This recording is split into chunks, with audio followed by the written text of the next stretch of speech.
Thank you, Shifa, and thanks to Neha for clearly reading that. I know there's some difficult names in there. But before I start, I just want to load up my PowerPoint real quick, make sure everything's set.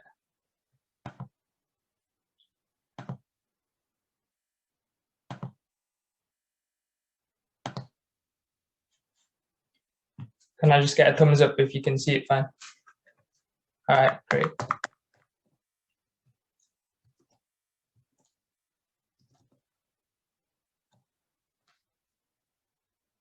Okay, so good evening, everyone. Nice to see you all here again. And as you know, I'm speaking about Daniel today, and I'm going to try bridge across something we can learn from him and also his friends. So while I was studying Daniel, it was a real enjoyment. It's amazing for myself to see anything is possible with unwavering faith. And there's going to be 3 points which I'm going to be covering today. That's going to be change, compromising, and staying consistent. All these points, they do interlink, but they each have their own significant meaning that we can learn from through Daniel. As many of you know, the book of Daniel, it covers a lot of lessons that we can apply in our lives today. His journey itself is a lesson from a start of uncertainty, with his continuous faith in God brought him certainty of everything becoming fine around him. He has the assurance that God will take care of him, and so did his friends. This book has certain stories of him and his friends which demonstrate the faith they had in God. But before I move on into the main section of the word I'll be sharing, I just want to share some interesting things that I found about the book of Daniel and Daniel himself. So the book of Daniel, it can be split into 2 sections. Chapters 1 to 6 is a narrative of Daniel and his 3 friends. What we can see in these first 6 chapters is how the 4 of them showed how they're faithfully living whilst loyally serving ungodly kings in an ungodly environment. The whole time, they weren't willing to compromise serving God. It's really remarkable that they were able to keep this godly living even in the situation that they were. And as we go through these chapters, we can see that through Daniel, it is very possible to live for God, despite what the world around us says. And we'll look into those chapters in due time. So for chapters 7 to 12, which I won't be covering, these are more difficult to understand, and it covers a lot of futuristic visions. The dreams and visions that Daniel had told him about world history and about things that would happen in the future. The main point of these visions was that God would win over all the kingdoms of the world. Also, many things that Daniel saw later are mentioned in the book of Revelation in the New Testament. So just onto the second slide. So here you can see the names of the 4. So Daniel, Hananiah, Mishael, and Azariah. So firstly onto Daniel. I know the colors might be a bit off, but just if you can't read it, just listen carefully to me. So in Hebrew, it's pronounced Daniel, and it means God is my judge. He became Belteshazzar, keeper of hidden treasures. Hananiah, which means Jehovah has been gracious, became Shadrach. It contains the name of the pagan deity, Marduk. Mishael, which means who is like God, became Meshach, a name which contains one of the ancient forms of the name for the deity, Venus. And finally, Azariah, which means Jehovah has helped, became Abednego, the servant of Nebuchadnezzar. So as you can see, the Babylonians changed their names to refer to pagan deities, Bel, Marduk, Venus, and Nebuchadnezzar. So there's a quick PowerPoint, so that's it from there. So I'm going to stop sharing, and now you can look at my face.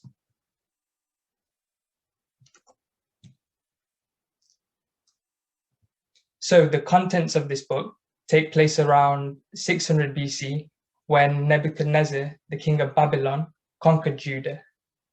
So Judah was in the southern kingdom of Israel. And when I was reading this book and with further study, it came to my attention that Daniel, he stands as one of the only major figures in the Bible to produce a completely positive record of his actions. So the reason for why I've chose the first chapter is because it contains all the points I want to focus on today: change, compromise, and consistency. But I just won't be covering this chapter, as I've said, but I'll include other stories from the book. You know, some of you right now, you might be wondering, Rimmon, change and compromise, I can agree they're quite similar, but they aren't the same. Trying to change someone means that you want them to do or not to do something for only your own reasons. I'll repeat that again. Trying to change someone means that you want them to do or not to do something for only your own reasons. Compromise means that you change something little and the other person change something little as well, so that hopefully, you can both meet in the middle. So as we followed the reading, superbly read by Neha, we saw how the Babylonians work. So they change everything about what these boys, their age was like 14 at the time, what these boys, Daniel, Shadrach, Meshach, and Abednego, once knew. So just on a side note, we can see through the book, if you read it, Daniel refers to himself as Daniel and not his Babylonian name, which is Belteshazzar. And this is because Daniel, he didn't want to refer to himself by a foreign name, which includes another god's name. And already his name contradicts that, and his name meaning, God is my judge. He wanted to show throughout this book who his primary allegiance is towards. So as I was saying, how they were forced to change. In the captivity, their food has changed as well, and they're given food from the king's table, but they decide to refuse it. The main reason being that the food was offered to an idol first, and that would be against what they believe, what we believe. The man who was watching over them was scared, and obviously he was right to do so. He's taking a king's order, and they're not listening to the king's order, so he's scared that he'd die. But Daniel, in this case, was able to make a compromise for each of their benefits, whilst not compromising what he believed. So I've just got something different today. Okay, so I just have a question for everyone. Try to get you up on my screen. Okay, so I know some of you have your cameras off, that's fine. At the bottom, there's a reaction thing. So if you just put a thumbs up, and for the people who have their camera on, just raise your hands. So what I'm asking today is raise your hands or put your thumbs up in the reaction section if you think oranges are better than kiwis.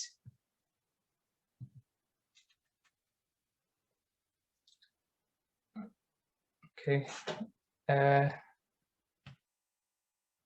All right, we got a few thumbs up, a few hands up. All right, that's good, that's good.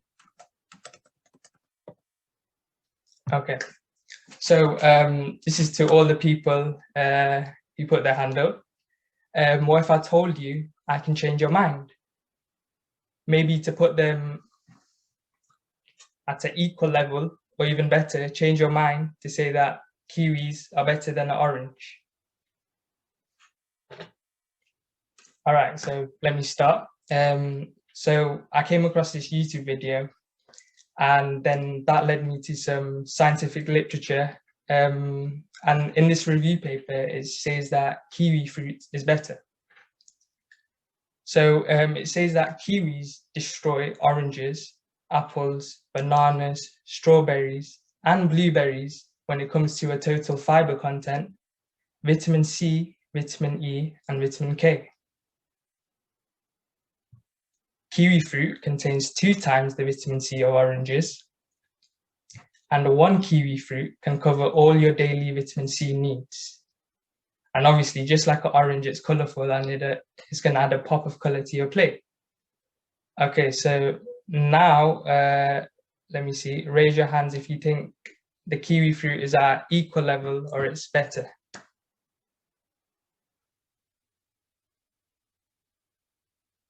Okay, that's good to see a couple of hands. All right, thank you to everyone. So what I'm trying to get at here today, so there's 2 reasons for why I've shown you this and why I've asked you. You know, my intentions here weren't for my own benefit, but for your benefit. So this is like on the positive side of the example, but in today's time, people may want to change your way of thinking for their own benefit. You know, that may be in your place of work, other social environments.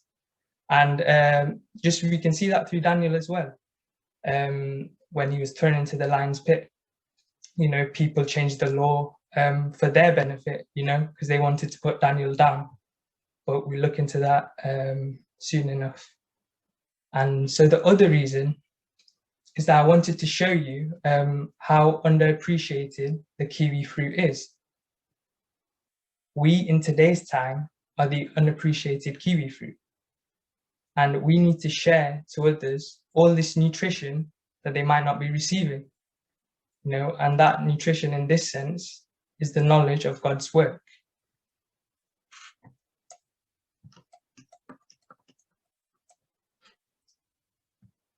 All right. So just like in Daniel's times, laws were placed, today's times, laws are changing throughout the years, and the views on what the law has been placed on has also changed. So social order, you know, previously shaped by Christian values and beliefs, you know, they've been gradually brought down, they've been dismantled. So what I want to highlight from this section specifically is how people always want you to change for their benefit. We do not need to change, but we can make compromises. Our liberties may be taken away, but we can follow Daniel's steps. How he stayed true to God. His new name did not change his heart, his mind, or his soul. His thinking, his faithfulness to God never wavered. The truth he learned from his childhood continued through his life. It didn't matter where he was, the things he was told, what was around him, you know, who was around him, who is he referred to as.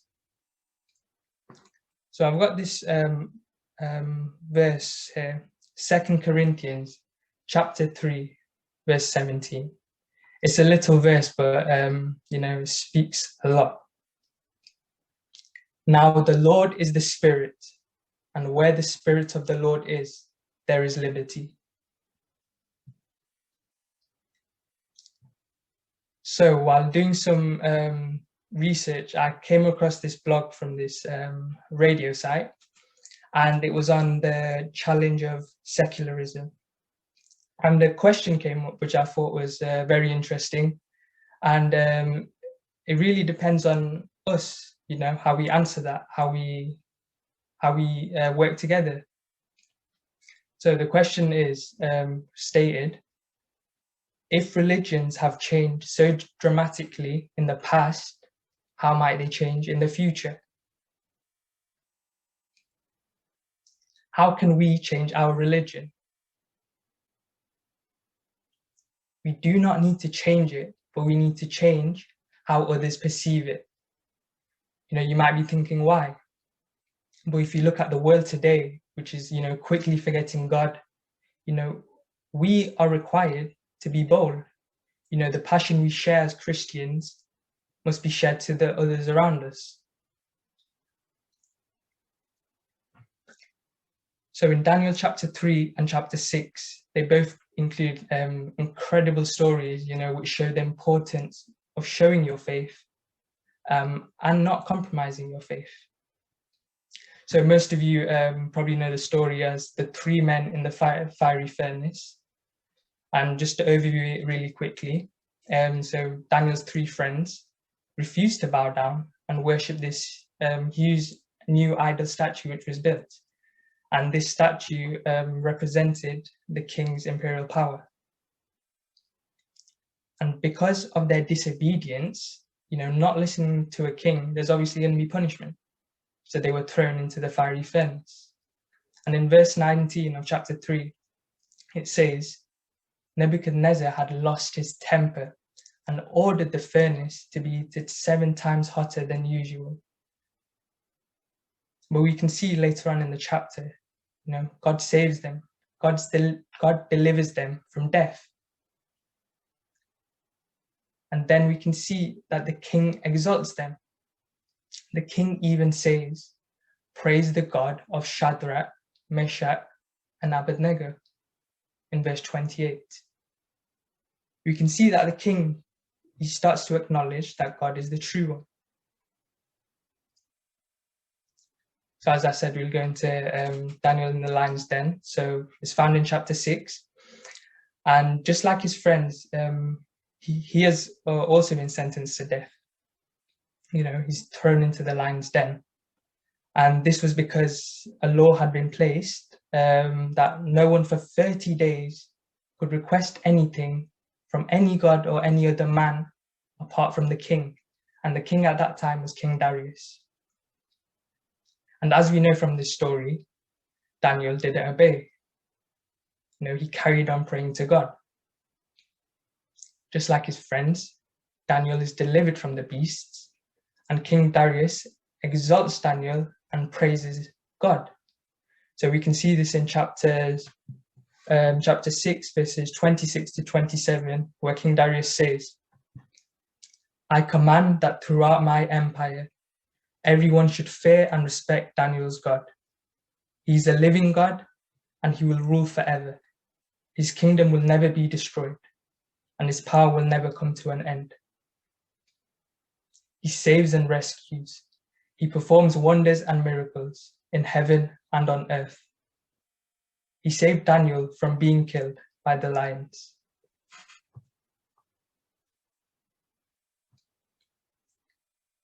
So in a world quickly forgetting God, in a world which tries to change us, the question comes up, how can we show that he's a living God? To do this, we need to be like Daniel and his friends. They weren't willing to compromise their standards. They kept God at the center of everything that they did. And another way we can do this is use our influence like Daniel did. We may not have the same influence, but it is there. It's there with the people we meet day to day. And finally, Daniel and his friends didn't waver in times of hardships. Their faith was strong, and they showed that to everyone which was around them. And then the people around them acknowledged. So I also just want to cover chapter 4 and 5 quickly. What we can learn, just as we learn, people want to change us for their benefit, but what can we do to change them for their own benefit? So both these chapters talk about visions, dreams. I won't talk about them too specifically like the other two just before, but chapter 4 talks about King Nebuchadnezzar, and chapter 5 is on his son, King Belshazzar. So in both these chapters, Daniel explains what King Nebuchadnezzar and his son, King Belshazzar, have seen. Both the kings, they're both filled with pride because of, their status, everything around them, their imperial power. So God warned them both, through these dreams and visions. So Daniel told them that they both need to humble themselves before God and that they both arrogantly resist. So with finding out what the dream meant, King Nebuchadnezzar doesn't humble himself immediately. The dream has to come into existence for him to realize. After everything in the dream happened, if you take your time and read, he humbles himself before God and his humanity returns to him and he's restored as the king again. But on the other hand, his son is a complete contrast. Belshazzar, he didn't humble himself, and on that same night he was killed. What can we take from this? That no matter who it is or how lost they may be, it is our responsibility to show them the path towards God. Even if they may not listen, God has put us there in their life to carry out his duty. You may experience people like these in your life, but you don't need to worry what they think. You need to remember you're trying to change them for their benefit. So recently, I came across this clip from Capital Extra, and most of the youth may know AJ Tracy. And for those who don't, he's a UK artist, a UK rapper. And he was in this interview, and the guy interviewing him asked him, "Does success make you hungrier?" AJ responded and said, "For me, success does not make you hungrier, it makes you lazy. That's the truth." So he carries on explaining, he's doing well, he's in the charts, he's making good money, but, you can become complacent. And it's natural for a human to become complacent. So I was sitting in my chair and I was thinking, how can I relate this to Daniel? And I could. And we can see from Daniel that he didn't become complacent. He was consistent towards his faith and his beliefs. Even with all the success, all the rewards that may have come with the success, he never forgets about who had helped him and his friends, God. So just like in our places of work and study, we can't become complacent ever. We can't become lazy at all. We always have so much more to do and we always have so much more to learn. So just like Daniel, we cannot become complacent in our faith. We can be happy with what we have, obviously, it's completely fine, but we can never forget, there's so much more to do as a Christian in the environment that we live in today.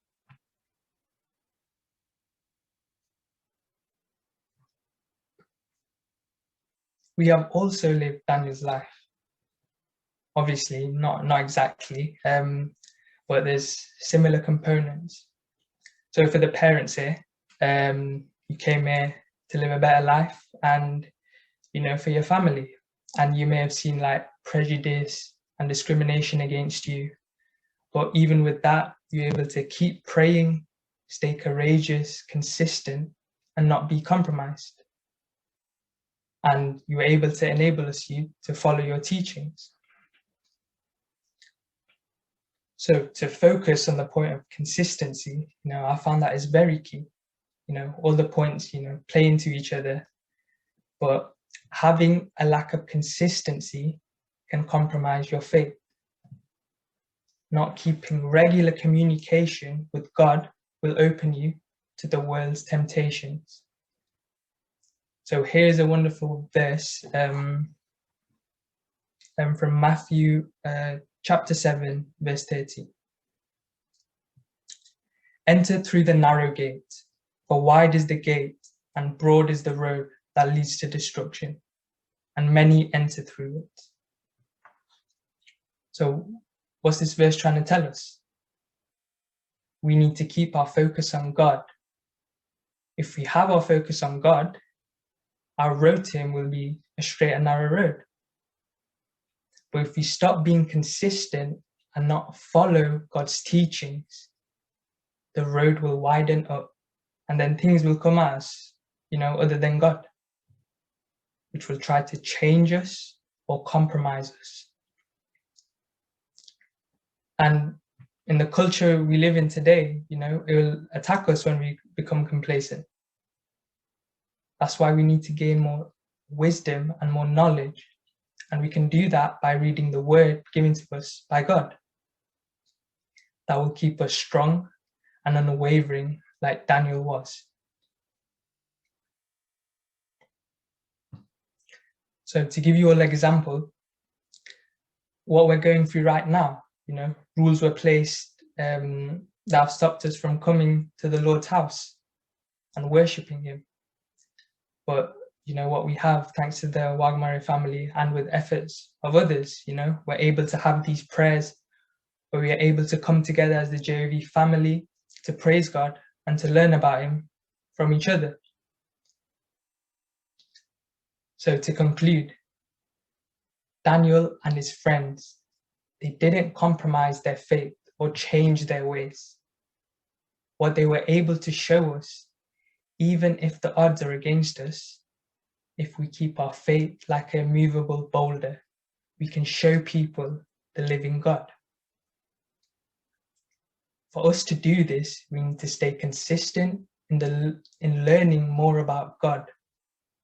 Then we are unlikely to become complacent and allow compromise and change to happen to us.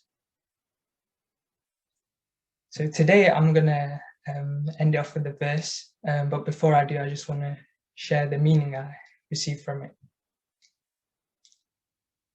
The world always wants us to change to its conditions. If the world loved us, then it would help us to grow with it. But we are not the world. We have been chosen by God from the world. We need to remember that the Lord has brought us here to share, all his magnificent works. John 15, verse 19.